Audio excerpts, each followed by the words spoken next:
தெய்வத்தால் ஆகாதெனினும் முயற்சிதன் மெய்வருத்த கூலி தரும். கழகத்தின் பொதுச் செயலாளர் அண்ணன் ஆனந்த் அவர்களே, கழக தலைமை நிர்வாக குழு ஒருங்கிணைப்பாளர் அண்ணன் செங்கோட்டையன் அவர்களே, பொருளாளர் வெங்கட்ராமன் அவர்களே, நண்பர் நிர்மல்குமார் அவர்களே, ஸ்ரீதர் அவர்களே, மாவட்ட செயலாளர்கள் அவர்களே, சென்னை முழுவதும் இங்க வந்திருக்கக்கூடிய மாவட்ட செயலாளர், பகுதி செயலாளர்கள், வார்டு செயலாளர்கள், 2026ஆம் ஆண்டின் முதல்வர் எங்கள் தலைவர் அண்ணன் விஜய் அவர்களுக்கு எனது வணக்கத்தை தெரிவித்து, சென்னை எல்லோருக்கும் ஒரு முகவரி. திருச்சியில படிச்சுட்டு சென்னையில 1999 இங்க இருக்க நேரு ஸ்டேடியத்தோட ஸ்போர்ட்ஸ் ஹாஸ்டல்ல பயணம், கவர்மெண்ட் ஸ்போர்ட்ஸ் ஹாஸ்டல்ல என்னோட பயணம் ஆரம்பிச்சிச்சு. அன்றையிலிருந்து சென்னை என்னுடைய முகவரி, என்னுடைய இருப்பிடம், பிறப்பிடம் திருச்சி, என்னுடைய முகவரி சென்னை. இங்கிருந்தான் வளர்ந்தேன், முகவரி கொடுத்தது சென்னை. ஆனா அந்த சென்னை இப்ப எப்படி இருக்கு உங்களுக்கே தெரியும். இந்த சென்னையில 16 எம்எல்ஏக்கள், 4 அமைச்சர்கள். ஒரு அமைச்சர் நடந்துகிட்டே இருப்பார், முதலமைச்சர் முன்னாடி பின்னாடி. சைதாப்பேட்டை எம்எல்ஏ மா சுப்பிரமணியன். அடுத்தது இந்த தொகுதியோட எம்எல்ஏ திரு உதயநிதி ஸ்டாலின் அவர்கள், துணை முதலமைச்சர். அப்புறம் நம்ம சேகர் பாபு அண்ணன் அவர்கள், அப்புறம் நம்மளுடைய முதலமைச்சர் ஸ்டாலின் சார் அவர்கள். 4 அமைச்சர்கள் இருந்து சென்னை எப்படி இருக்கு நீங்களே சொல்லுங்க. ஒவ்வொரு தாட்டும் மழை வரும் பொழுது அவங்க தாத்தா ஐயா கருணாநிதி அவர்கள், கலைஞர் கருணாநிதி அவர்கள் வேட்டியை கட்டுக்கிட்டே இறங்குவாரு. ஒரு போட்டோ அடுத்த தினத்தந்தியில வரும். ஆஹா, இந்த மக்களுக்கு எவ்வளோ உழைக்கிறாரு. வெள்ளம் வரும் பொழுது சாப்பாடு கொடுக்குறாரு, அரிசி கொடுக்குறாங்க, வேஷ்டி கொடுக்குறாங்க. நம்ம பார்க்கும் போதெல்லாம் தெரியும், பரவாயில்லையே மக்களோட மக்களா இருந்து இவ்வளவு கஷ்டப்படுறாங்களே வெள்ளம் வரும் பொழுது. சரி, ஓகே, அவங்க தாத்தா தான் இருந்தாரு. அடுத்தது அவர் மகன் வந்தாரு, ஐயா மு.க. ஸ்டாலின் அவர்கள். அவர் இப்ப பேண்ட் போட்டுக்கிட்டு மலையில நடந்துகிட்டு மக்களோட மக்களாக இருக்கிறேன்னு திருப்பியும் ஒரு செய்தி. அதுக்கப்புறம் அவருடைய பேரன், கலைஞருடைய பேரன் உதயநிதி மழை வரும்போதெல்லாம் இறங்கி நடந்துகிட்டு இருக்காரு. ஆனா சென்னை வாழ் மக்களுடைய பிரச்சனைகள் தீர்ந்ததே கிடையாது. வேளச்சேரி முதற்கொண்டு, கொளத்தூர் முதற்கொண்டு ஒவ்வொரு ஏரியாவும் மழை வரும் பொழுது நம்ம வீட்டை விட்டு வெளியே இருக்கக்கூடிய நேரத்தில் இருக்கும். கிட்டத்தட்ட 40% ஸ்லம்ஸ், சேரிகள் அதிகமா இருக்கு. குடிசை மாற்று வாரியம் உருவாக்கப்பட்டது, அதோட பேரை மாத்திட்டாங்க இன்னைக்கு. ஆனால் இன்னைக்கு சென்னை மாறி இருக்கா? பூர்வக்குடி மக்களா இருக்கக்கூடிய ஒடுக்கப்பட்ட ஆதி திராவிடர் மக்களுடைய நிலைமை மாறி இருக்கா? இன்னைக்கு எதுவுமே மாறல. ஒவ்வொரு வருஷமும் கூவத்திலையும் அடையாறுலையும் வெள்ளம் வரும் பொழுது மக்கள் எப்பயுமே வெளியே வந்துட்டே இருக்கிறாங்க. இப்ப இந்த 16 தொகுதியிலும் அவங்களுக்கு ஒரு நினைப்பு இருக்கு. 1962 இருந்து சென்னை திமுகவோட கோட்டை, யாராலையும் அசைக்க முடியாது அப்படின்னு ஒரு பிம்பத்தை உருவாக்கி வச்சிருக்காங்க. அதற்கான ஒரு ரவுடி பலம், அதற்கான ஒரு பண பலம், இதையெல்லாம் தட்டி கேட்டா அடுத்த செகண்ட் காவல்துறையை வச்சு அடக்குமுறை. இங்க இருக்க மாவட்ட செயலர் சொன்னாரு, இங்க இருக்க சிற்றரசு துணை முதலமைச்சர் பெயரை சொல்லிக்கிட்டு எந்த அளவிற்கு இங்க செயல்படப்படாம நிப்பாட்டுறாருன்னு. அதிகாரமும் பணபலமும் இந்த தேர்தல்ல 26 எங்க அண்ணன் தலைவர் முதலமைச்சர் ஆறும் பொழுது உங்களை எப்படி தூக்கிறீன்னு எங்களுக்கு தெரியும். அப்ப எவ்வளவு பிரச்சனைகள் சென்னையில. ஒரு இலவச பேருந்துங்கிறாங்க, சொன்ன டைமுக்கு பஸ் வராது, நம்மளால ஒரு இடத்துல இருந்து இன்னொரு இடத்துக்கு போக முடியாது. இதுல வட சென்னை ஒரு மாதிரியும் தென் சென்னை ஒரு மாதிரி இருக்கும், மத்திய சென்னை ஒரு மாதிரி இருக்கும். வட சென்னைக்குள்ள பெரும்பாலும் சேரிகளும் ஸ்லம்ஸும் மட்டும்தான் இருக்கும். அங்க ஒரு முன்னேற்றமும் கிடையாது. ஒரு சரியான மருத்துவமனை இருக்கா? சரியான பள்ளிக்கூடம் இருக்கா? இந்த திமுக வட சென்னை மக்களை எந்த அளவிற்கு தவறா யூஸ் பண்றாங்கன்னு உங்களுக்கு தெரியும். தென் சென்னையில இருக்கக்கூடிய முன்னேற்றம் ஏன் வட சென்னையில இல்லை? அப்ப இந்த சென்னையுடைய முன்னேற்றம் ஒட்டுமொத்த நிர்வாக சீர்கேடு. ஐயா ஸ்டாலின் அவர்கள் மேயரா இருக்கும்போது சொன்னார், சிங்கப்பூரா மாத்துவேன் அப்படின்னு சொன்னார். மக்கள் நம்மளே மேயராக்குனாங்க. அடுத்து துணை முதலமைச்சர் ஆனார். இல்ல இந்த சென்னையை சிங்கப்பூரா மாக்குவேன்னு சொன்னார். அடுத்தது ஐயா ஸ்டாலின் அவர்களே, இன்னைக்கு நீங்க முதலமைச்சராகவும் ஆயிட்டீங்க. ஆனால் ஒவ்வொரு வருஷமும் மழை வரும் பொழுது கொடையை எடுத்துக்கிட்டு நீங்க மட்டும் வந்து வாக்கிங் போயிட்டு ஒரு நடிப்பை மட்டும்தான் கொடுத்துட்டு இருக்கீங்க. ஆனா சென்னை மக்களுடைய வாழ்க்கை மாறினதா வரலாறு கிடையவே கிடையாது. ஆனால் இந்த தேர்தல் சென்னை மக்களுடைய வாழ்க்கையை மாற்றும். நீங்க சொல்றீங்களே பெரிய பெரிய அமைச்சர்கள் இவங்களுக்கெல்லாம் தேர்தல் தெரியும், தேர்தல் வேலை நல்லா செய்ய தெரியும். மாண்புமிகு மாவட்ட செயலர் அவர்களே, எதை பத்தியும் கவலைப்படாதீங்க. தலைவருடைய ஒரு முகம் போதும், தலைவருடைய ஒரு முகம் போதும். அவர்கிட்ட உண்மை இருக்கு. ஒரு 2 நாள் முன்னாடி தலைவர் பேசும் பொழுது இந்த நாடே அதிர்ந்துச்சு. எப்படி அதிர்ந்துச்சு? எடுத்தவொடனே ஆரம்பிச்சாரு. 1 மாசமா தலைவர் மேல குற்றச்சாட்டு. அவரு பேசல, அவருக்கு அழுத்தம், அவரு கொஞ்சம் பயந்துட்டாரு, மிரட்டிட்டாங்க, அவ்வளவுதான், சிம்பிள் வராது, தேர்தலை விட்டே போயிடுவாங்க. திமுக எவ்வளவு பெரிய கீழ்த்தரமான பிரச்சாரம் இது. ஒரே ஒரு விஷயத்தை புரிஞ்சுக்கணும், திமுக நம்மள மட்டும் பார்த்துதான் பயப்படுது. இந்நேரம் 38 டிஸ்ட்ரிக்ட்ல 32 டிஸ்ட்ரிக்ட் தலைவருடைய சுற்றுப்பயணம் படி முடிஞ்சிருக்கணும். ஆனா ஏன் முடியல? தலைவர் எந்த மாவட்டத்துக்கும் போகக்கூடாத ஒரு சூழ்ச்சியை திமுக கரூர்ல உருவாக்குச்சு. அதுதான் திமுகவுடைய சூழ்ச்சி. கரூர் எதனால் ஏற்படுத்தப்பட்டது? திமுகவுடைய முழுக்க முழுக்க சூழ்ச்சி. திருச்சி அரியலூர்ல ஆரம்பிச்சு நாகப்பட்டினம் போய் அப்படியே நாமக்கல்ல வந்து கரூர்ல முடிக்கும் பொழுது திருவாரூருடைய தலைவருடைய கூட்டம் இருக்கே, அன்னைக்குதான் நானே நம்பினேன். கலைஞர் பிறந்த ஊர். கிட்டத்தட்ட எலெக்ஷன்ல நின்னாங்கன்னா 50% ஓட்டு வாங்குவாங்க யார் எம்எல்ஏ நின்னாலும். ஆனால் அந்த மாவட்டத்துல 3 மணி நேரம் ஆச்சு 3 கிலோமீட்டர் கிராஸ் பண்றதுக்கு தலைவர்.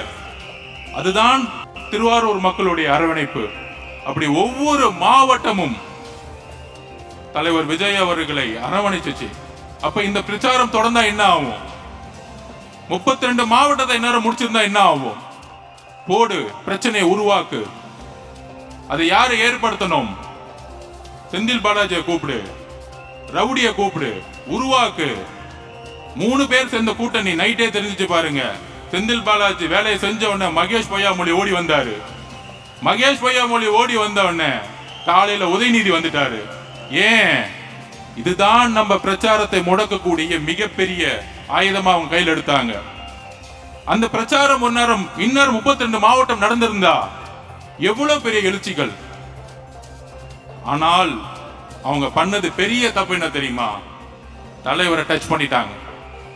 அந்த கரூர் மக்கள் ஒருத்தர் கூட தலைவரை ஒரு இடத்துல கூட வந்து மனசு வந்து திட்டல. இதுதான் தமிழக மக்களுடைய உணர்ச்சி. உதயநிதி அவர்களே, மகேஷ் பொய்யாமொழி அவர்களே, செந்தில் பாலாஜி அவர்களே, உங்களுடைய 3 பேர் கூட்டணியோடைய சூழ்ச்சி கரூர் மக்களே தூக்கி எறிஞ்சாங்க 30 நாள்ல. அது மிகப்பெரிய பேரன்பா தமிழக மக்கத்துல மாறியது. இந்த திமுக இந்த மாதிரி ஒரு படுபாவித்தனத்தை செஞ்சிருச்சு. பெண்கள் மக்கத்துல மிகப்பெரிய எழுச்சி, ஒரு அன்பு, ஒரு ஆதரவு எங்கிருந்து உருவாச்சுன்னா கரூர்ல இருந்து உருவாச்சு. உங்க சூழ்ச்சியை தூக்கி எறியலாம்.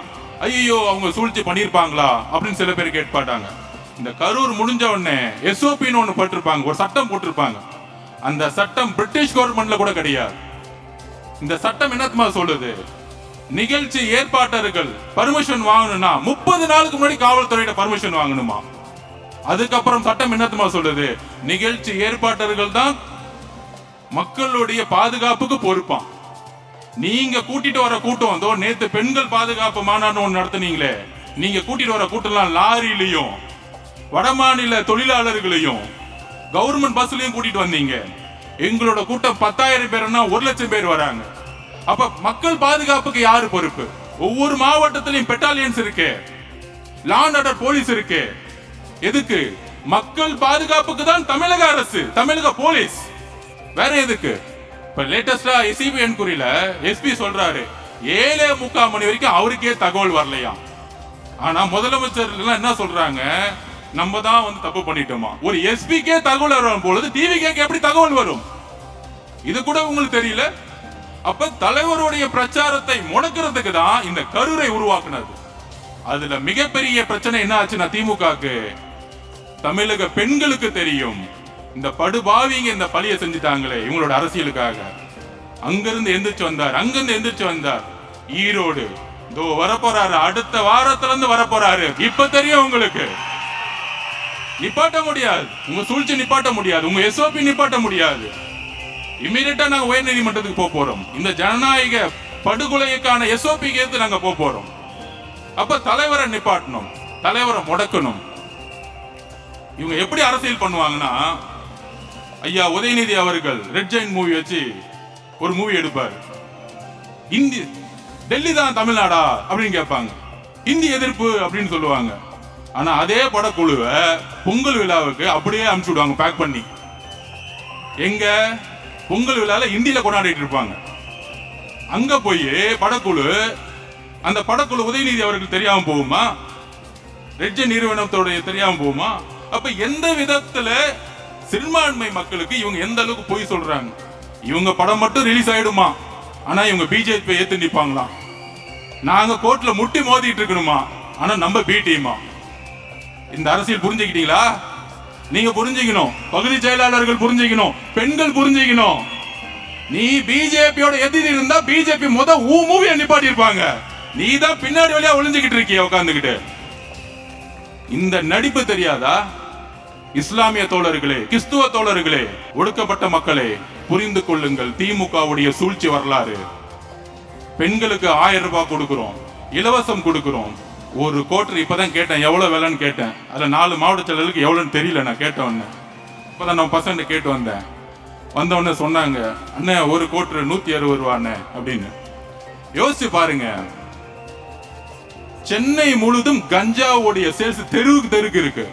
4 அமைச்சர்கள் இருக்காங்க, முதலமைச்சர் முதல் கொண்டு. அதுல முதலமைச்சர் ரிவ்யூ மீட்டிங் போட்டு சொல்றாரு, இல்ல மத்திய அரசு, ஒன்றிய அரசு, பிஜேபியோட துணை வேணும். அது வந்து கடல் வழியா வருதான். அந்த கடல் யார் கண்ட்ரோல் இருக்குன்னா ஒன்றிய அரசு கண்ட்ரோல் இருக்கான். ஐயா முதலமைச்சர் ஸ்டாலின் அவர்களே, கடல் வழியா வரட்டும், ரோடு வழியா தானே சேல்ஸ் பண்ணிட்டு இருக்காங்க. ரோடு உன் கண்ட்ரோல தான் இருக்கு. உன் டிஜிபி என்ன பண்ணிட்டு இருக்காரு, கமிஷனர் என்ன பண்ணிட்டு இருக்காரு, இன்ஸ்பெக்டர் என்ன பண்ணிட்டு இருக்காரு, உன் கவுன்சிலர் என்ன பண்ணிட்டு இருக்காரு, மாவட்ட செயலர் என்ன பண்ணிட்டு இருக்காரு, எம்எல்ஏ என்ன பண்ணிட்டு இருக்காரு? ஒண்ணும் பண்ணல. கேட்டா வந்து ஒரு மீட்டிங் போட்டு கஞ்சா சேல்ஸ் இல்லன்னு இங்க இருக்க மாசு சொல்லிட்டு இருக்காரு. இதுக்கு ஒரு அமைச்சர், அதுல வேற வந்து உட்கார்ந்து ஹெல்த் டிபார்ட்மெண்ட். எதுக்கு நீங்க வந்து ஹெல்த் டிபார்ட்மெண்ட் வச்சிருக்கீங்க? கஞ்சாவே தமிழ்நாட்டுல இல்லையா? வாயில தான் வந்து இதுக்கு மேல பேசுனீங்க. நான் சொல்லிட்டேன், இன்னும் வாயில கெட்ட வார்த்தை மட்டும் தான் எனக்கு வரல. என்ன ஒரு அநியாயம்! 15 வயசு பையன், 16 வயசு பையன் கஞ்சாவை ஸ்கூல்ல வந்து சேல்ஸ் பண்ணி சாப்பிட்டு இருக்காங்க. ஒவ்வொரு தாயும் மரண வாக்குமூலத்துல ஒவ்வொரு நாள் நின்றுட்டு இருக்காங்க. 60,000 கோடி ரூபாய் நீங்க சேல்ஸ் இன்க்ரீஸ் பண்ணிட்டீங்க.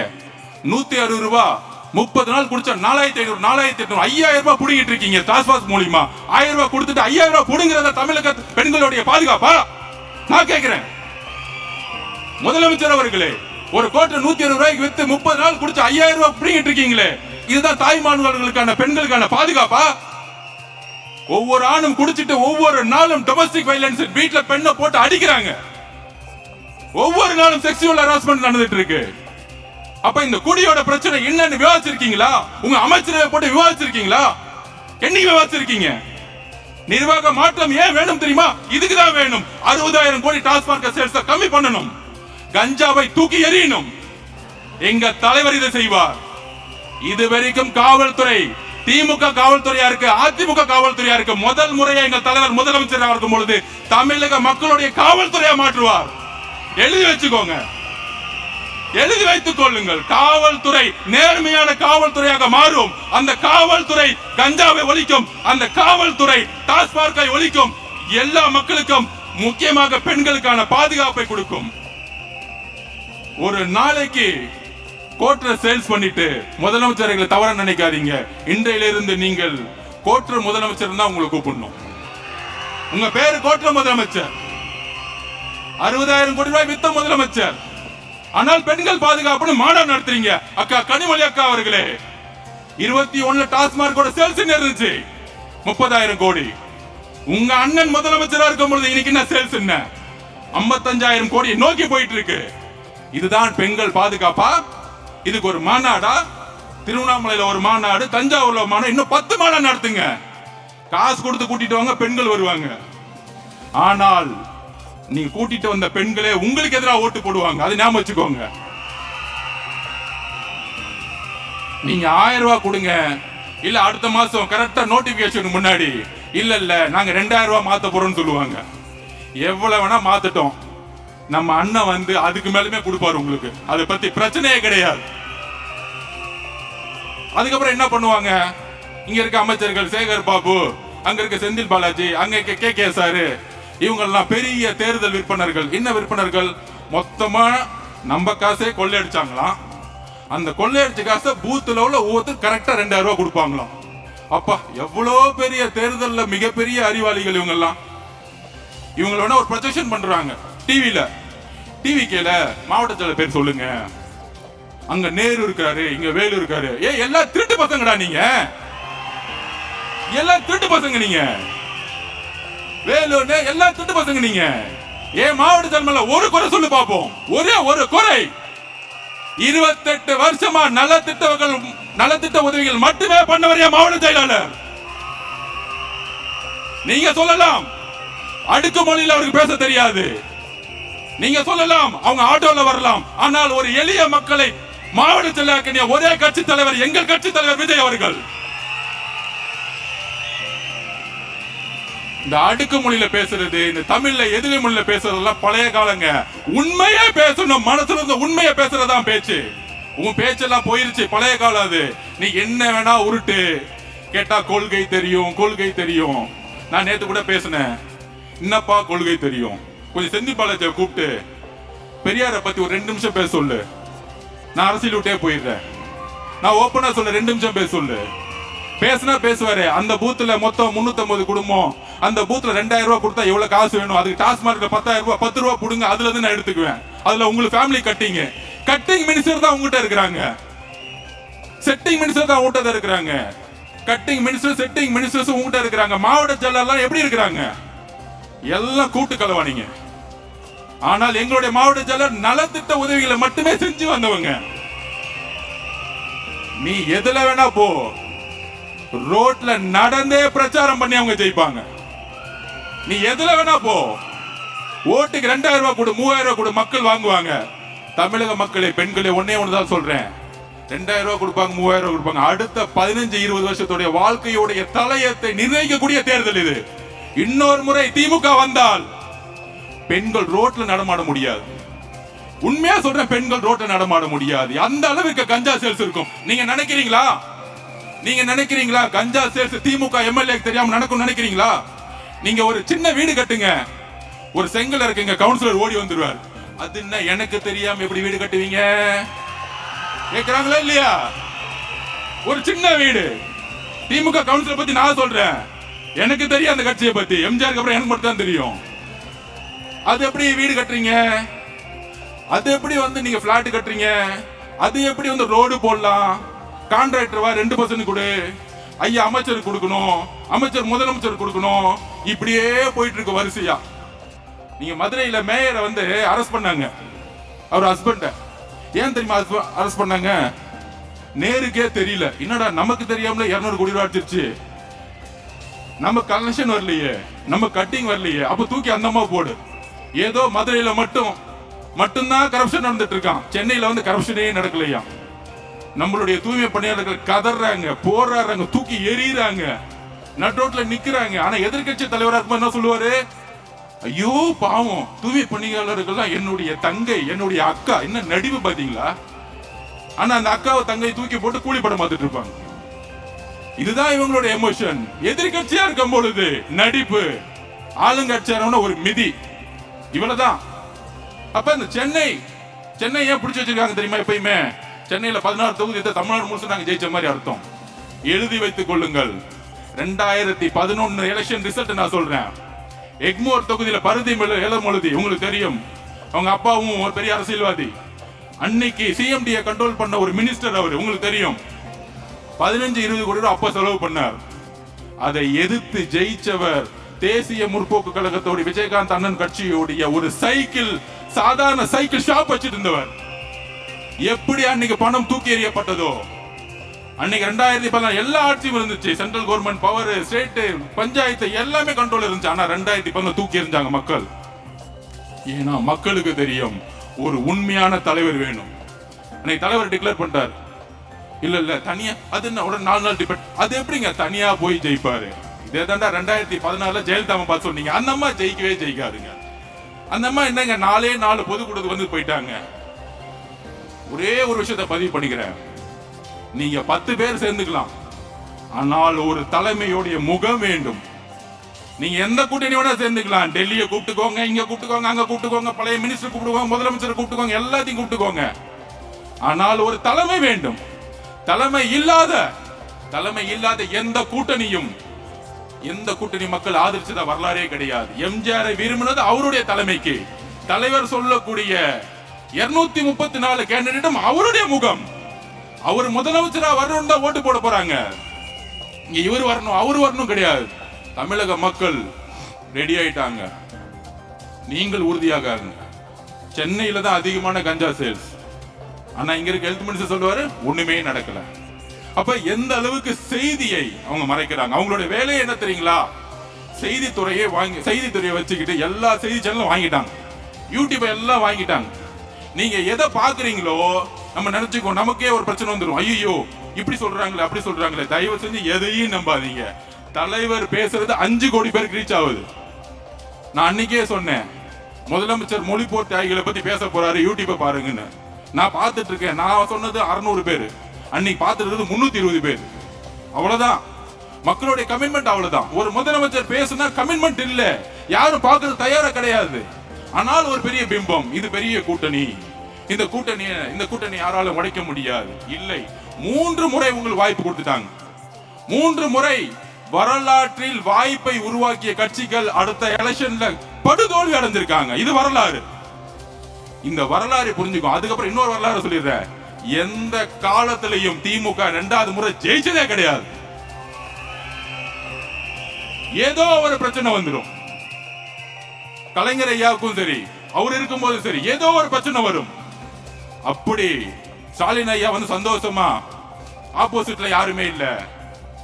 நம்ம பசங்க கொஞ்ச நாளா வந்து 2 நாளா வந்து ஏடிஎம்கே அட்டாக் பண்ணிட்டு இருக்காங்க. தயவு செஞ்சு வேண்டாம். ஃபைனல்ஸ் வந்துட்டோம். டிவிகே டிஎம்கே தெளிவாயிடணும். நம்ம யாரு கூட சண்டை போடணும்னு தெளிவாயிடணும். அவுட் ஆஃப் சிலபஸ் இருக்கவங்களோட சண்டை போட்டீங்கன்னா டைம் வேஸ்ட். ஆளாளுக்கு என்ன பேசிட்டே போட்டோம். ஒன்லி நம்ம டார்கெட் தலைவர் சொன்ன மாதிரி டிஎம்கே டிஎம்கே டிஎம்கே, வேற எந்த டார்கெட்டும் கிடையாது. சும்மா போய் நம்ம சோசியல் மீடியா வாரியா சொல்லி அவங்களுக்கு பதில் கொடுத்துட்டு இவங்க பதில் கொடுத்துட்டு அவங்க ஒரு 4 வருஷமா காணோம். எங்க இருக்காங்கன்னே தெரியல, சோசியல் மீடியால எங்க இருக்காங்கன்னே தெரியல. நம்ம பதில் கொடுத்து தேவையில்லாம எதுக்கு லைவ் நைட் கொண்டு வரணும்? ஏடிஎம்கே ஆல்ரெடி காணா போயிடுச்சு. ஏடிஎம்கே தலைமை மேலே மக்களுக்கு நம்பிக்கை இல்லாத பொழுது அந்த தலைமை உருவாக்கக்கூடிய 10 பேரை நம்ம திட்டி நம்ம என்ன பண்ண போறோம்? அவ்வளவுதான் எலெக்ஷன் ஸ்ட்ராட்டஜி. அவ்வளவுதான். அவங்களுக்கு நம்ம என்ன பண்ண போறோம் சொல்லுங்க. அப்ப நம்ம சோசியல் மீடியா வாரியர்ஸ் தோழர்கள் ஒண்ணு சொல்றேன், ஃபோக்கஸ் டிஎம்கே. அவன் நம்ம 2 பேர் சண்டை போட்டுட்டு ஜாலியா உட்கார்ந்துட்டு இருக்கான். கிடையாது. நம்மளுடைய ஃபோக்கஸ் டிஎம்கே. அவங்களுடைய தவறு ஒவ்வொரு தறியிலும் இன்னைக்கு கஞ்சா சேல்ஸ் யார் எந்த ஆட்சியில் நடக்குது? இந்த ஆட்சியில் நடக்குது. எந்த ஆட்சியில ஊழல் நடந்துட்டு இருக்கு? இந்த ஆட்சியில நடந்து. 2026 திமுகவை தூக்கி எறியக்கூடிய நாள். நமக்கு தனிப்பட்ட முறையில யாரு மேலேயும் வந்து பகை கிடையாது. இந்த நிர்வாகத்தை தூக்கி எறியணும், ஒரு நல்ல ஆட்சியை உருவாக்கணும். தலைவர் அவர்கள் ஒட்டுமொத்த நிர்வாகத்தை எப்படி காமராஜர் நேர்மையாக உருவாக்கினாரோ, எப்படி அண்ணா ஒரு கொள்கை ரீதியான ஆட்சியை உருவாக்கினாரோ, அதற்கப்புறம் நம்ம தலைவர் அதை உருவாக்குவார் என்கிறதை நம்ம நம்புவோம், உறுதியா நம்புவோம். அதுக்குள்ள எவ்வளவோ பிரச்சனைகள் வரும். நீங்க நம்பாதீங்க. காமராஜரையே வந்து சுவிஸ் பேங்க்ல அக்கௌண்ட் வச்சிருக்கேன்னு சொன்னவங்க பாவம் 2 வேட்டி வச்சிருந்தார். அப்ப நீ யோசிச்சு பாருங்க, எவ்வளவு விதத்துல நம்ம மேல வந்து பழிகள் சொல்லும், தலைவர் அட்டாக் பண்ணுவாங்க, அப்புறம் என்ன விட்டு வைக்க மாட்டாங்க. எப்பெல்லாம் ஸ்டேஜ் விட்டாருங்கன்னா அப்பெல்லாம் திட்டிட்டு இருப்பாங்க. எதுக்கும் கவலைப்பட வேண்டாம். நாம் தான் வரலாற்றை உருவாக்க போகிறோம், நாம் தான் ஜெயிக்க போறோம். தலைவர் மே மாசம் 10ஆம் தேதிக்குள்ள முதலமைச்சர் ஆவார். இதை உறுதியா இருப்போம். யுத்தம் என்பது நல்லது கெட்டதெல்லாம் கிடையாது, ஜெயிக்கணும் அவ்வளவுதான். யுத்தத்துக்குள்ள வந்துட்டோம், நம்ம ஜெயிச்சே ஆகணும். ஜெயிக்கிறதுக்கான வேலையை மட்டும் நம்ம செய்வோம். அப்புறம் பொதுவாகவே நான் வந்து பெரியார் அவர்களையும் புரட்சியாளர் அம்பேத்கர் அவர்களையும் 15 வயசுலயே வந்து தலைவராக கொண்டு பயணிச்சான். இப்போ ஒரு 2 நாளா விமர்சனம். நம்ம விமர்சனத்துக்கு பதில் சொல்லணும்ல, ஜனநாயக ரீதியா பதில் சொல்லணும்ல. நம்ம எவருக்கும் பயந்தவங்க கிடையாது. ஏன்னா இங்க நேர்மை இங்க இருக்கு. நேத்து பேசும்போது என்னோட எக்ஸ்லயே நான் சொல்லியிருப்பேன், 20 பேரு பிசிகேல இன்ஃப்ளூயன்ஸ் பண்ணி தவறான தகவல் கொடுத்து, தலைவர் அண்ணன் திருமாவளவன் தகவல் கொடுத்து, பிசிகே அண்ணன் அவர்கள் எங்களுடைய தலைவரையும் கட்சியையும் எங்க கட்சிக்கு எதிராகவும் ஒரு பிரச்சாரத்தை உருவாக்குறாருன்னு நான் சொன்னேன். சொல்ல வந்தது அதான். அப்ப பாதிலே கட் ஆயிடுச்சு. அதை நான் எக்ஸ்லயே போட்டுட்டேன். உடனே திமுக உள்ள புந்துட்டாங்க. அண்ணன் திருமாவளவர்களுக்கும் மாதவர்ஜன் அவர்களுக்கும் எப்படி ஒரு கழகத்தை மூட்டி உள்ளான். நான் இன்றைக்கும் உறுதியாக சொல்லுகிறேன், என்னுடைய கொள்கை ஆசான் அண்ணன் திருமாவளவன் அவர்கள். எனக்கான முகவரியை கொடுத்தது அண்ணன் திருமாவளவன் அவர்கள். என்றைக்கும் ஆதவர்ஜனா நன்றியை மறந்தது கிடையாது, யாருக்கும் துரோகம் செஞ்சது கிடையாது. இதை நான் பதிவு பண்ணுகிறேன். அதே மாதிரி மார்க்சிஸ்ட் கம்யூனிஸ்ட் கட்சியோட தோழர் சண்முகம் அண்ணன், அதே மாதிரி கேபி பாலகிருஷ்ணன் அவர்கள் தங்களுடைய வாழ்க்கையை இந்த சமூகத்திற்காக அர்ப்பணித்தவர்கள். இவங்களுக்கும் நமக்கும் எந்த விதமான வேறுபாடும் கிடையாது. கொள்கை அளவில் அரசியல் வேறுபாடு இருக்கலாம். கிட்டத்தட்ட 2 வருஷம் அண்ணன் திருமாவளவனுடைய பயணம், அவர்கிட்ட நிறைய கத்துக்கிட்டு இருக்கேன். ஆனால் அரசியல் வேறுபாடு இருக்கு. என்ன அரசியல் வேறுபாடு? இன்றைக்கு என்ன பிரச்சனை? டிவி கேக்கும் பிசி கேக்கும் என்ன பிரச்சனை? அரசியல் ரீதியாக ஒன்றும் கிடையாது. ஆனால் 4.5 வருடம் அண்ணன் திருமாவளவர்களுக்கான மரியாதை என்ன? இந்த ஆட்சியில் என்ன வாரியங்கள் கொடுக்கப்பட்டது பிசிகேக்கு? அதற்கப்புறம் வேங்கவேல் பிரச்சனை ஆகட்டும், வடகாடு பிரச்சனை ஆகட்டும், மதுரையில் கொடிகம்பம் ஏத்தும் போது அரசு பண்ணதாகட்டும், என்ன மரியாதை கொடுக்கப்பட்டது? அது ஒரு உணர்வு உள்ள மாணவராக நான் கேட்கிறேன்.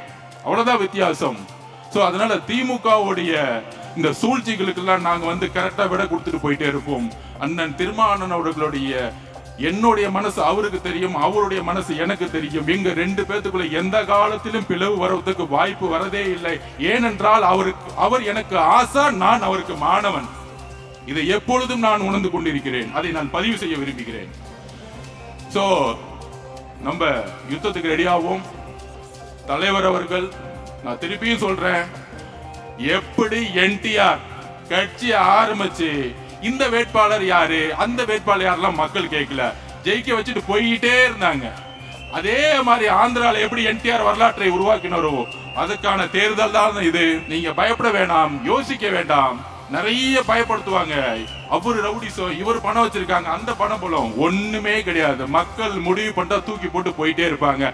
2026 மட்டுமல்ல, 2026, 31, 36 போயிட்டே இருப்போம். நம்ம அதுக்கான பணிகளை நம்ம செய்வோம். நன்றி, வணக்கம்.